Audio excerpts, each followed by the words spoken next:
This is what you've saved your lunch money for. Your field to the green. Beal going to dash off into turns 1 and 2. The high side going to be the advantage for Hayden Reinbold. He'll jump out to the race lead, but can he hold it for 40 laps here as they make their way off into turns at 3 and 4?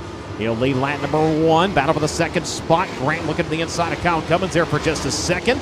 Cummins had the advantage at the line. Grant going to have the advantage onto the back straightaway. Seavey going to follow him up in the 57. Now here comes Justin Grant, the 4. The Ione, California driver tried the inside through turns 3 and 4. Gets a good launch onto the back straightaway. Hung the Hoosiers a little bit there. Your leader's going to try to the inside. Leaves the high side open for the 4. Grant with a good launch onto the front straightaway now. Throws it down to the inside of turn number 1. Can he throw the slide off of turn number 2? Cannot. Seavey's there. Tries to capitalize. Still can't make his way by. Grant runs in second. Reinbold able to get back into the race lead. Moved his line in 3 and 4. Opened the door for Grant. Grant went for the slide. Couldn't clear. It's going to be everybody back to the high side of the speedway through turns 1 and 2, trying to get the rubber band wound back up here. Reinbold leads. Grant, Seavey, Cummins, all right there. Now here comes the 57. One more time for second. Can he clear? He does. At the line, it was Logan Seavey. Justin Grant going to fight back, though, as they work into turns 1 and 2. The 57 back to his inside. Good battle for silver right now, as it'll be Logan Seavey with the advantage. Last time here during Indiana Sprint Week, he got to second from 13th. This time took the green from 3rd. Chasing onto the back straightaway by the lap machine of Colin Ambrose here as they work into turns 3 and 4. Round to the front straightaway. Caution. Trying to break into victory lane for the first time. He'll bring him around to the NOS Energy start can. We get back after it. Seavey immediately going to drive to the bottom of the racetrack. Looking for the race lead. Couldn't get there. Onto the back straightaway. Battle behind him for the 3rd spot. Justin Grant rolling back by the 3P of Kyle Cummins to retake that position. Behind him, a slide going on for the 4th spot. Cummins and the 14 of Jaden Rogers going to duke it out. Here comes the 14 down to the inside with the run and the advantage into turns 3 and 4. Up across the racetrack. Look to the bottom side, though, for Kevin Thomas Jr. lurking in that Inferno Armor number 3R. 23 laps to go in this one. It is the 19 with the 57 chasing into turns 3 and 4. Seavey adjusting and turning a little bit sooner, trying to diamond and come through the middle at the exit of turn number 4. So far has not been able to get the run on Hayden Reinbold. As I say that, he's going to close in quick. Here comes the slide for the race lead. Seavey across the racetrack, and Reinbold get back to his inside. New leader, Logan Seavey's going to take over in 57. Logan Seavey takes over in the 57 with 19 laps completed. They'll come to the cross flags this time, 20 in, 20 to go. Seavey, Reinbold, Grant, your top 2 on a little bit of a breakaway right now.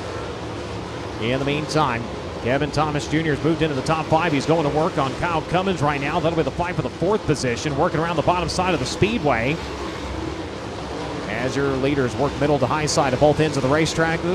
Cummins getting a little sideways. The 3R right there. Both drivers on the binders as they work in the middle of turns 1 and 2. Now Kevin Thomas goes in. He hooked an infield tire. Kevin Thomas hooked an infield tire. Didn't get it broadside to the field and keeps it going.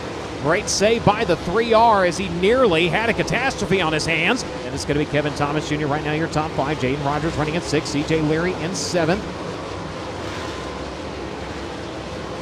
Mitchell Moles, Brigstander, your top 10. Challenge for 2nd. Here comes Grant in the 4. Got it. Completes the slide at the exit of turn at number 4. Takes her a little sideways in the middle of turns 1 and 2. Gets it back underneath him. He holds on to the runner-up spot. And a 6-lap dash to the finish. Here we go. Grant to the middle. Seavey to the outside. Advantage will be to the Mountain Mechanical Contractor, number 57. In the meantime, Kevin Thomas Jr. going to take 4th onto the back straightaway. The Inferno Armor number 3R working around the bottom side of the racetrack, trying to grab 3rd as they come around with 5 to go. In the meantime, Grant pulling up next to your leader for just a moment there in the middle of turns 1 and 2. Here comes Cummins back to the outside on KTJ, trying to reclaim the 4th spot. KTJ trying to clear for 3rd as they're duking it out for the top spot. Seavey adjusting his line down to the bottom, now up across the racetrack, taking the line away from Grant here as they work onto the far side of the speedway. 3 laps remain this time. Seavey throwing the slide on himself through turns 3 and 4. Grant within a couple of car lengths as they exit. Goes to the middle groove. Seavey sliding himself at both ends of the racetrack. Comes around this time. 2 to go. White flag coming next time. Justin Grant off of the high side and onto the back straightaway, trying to change his lineup here as they work into turns at 3 and 4. White flag coming this time. He has gone to victory lane here during Indiana Midget Week. And as he works his way into turns 3 and 4, he will finally add a sprint car win to his resume. The winner of the Haubstadt Hustler, Logan Seavey in 57. He'll go to the top of the car. Race fans, let him hear it. Logan Seavey, your winner of the Haubstadt Hustler.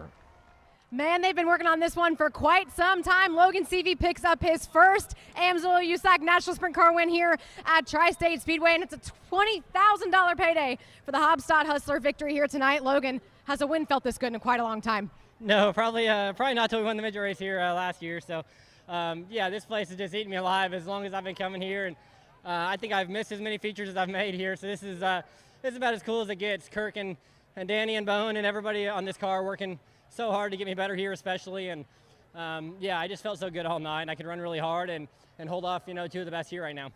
And obviously Tri-State Speedway, one that has been tricky over the years. That time you saw one of the best guys that ever does it here on one of those final restarts pull up next to you while you had the lead. You knew he was there on that final restart. Did you have to go into protect mode?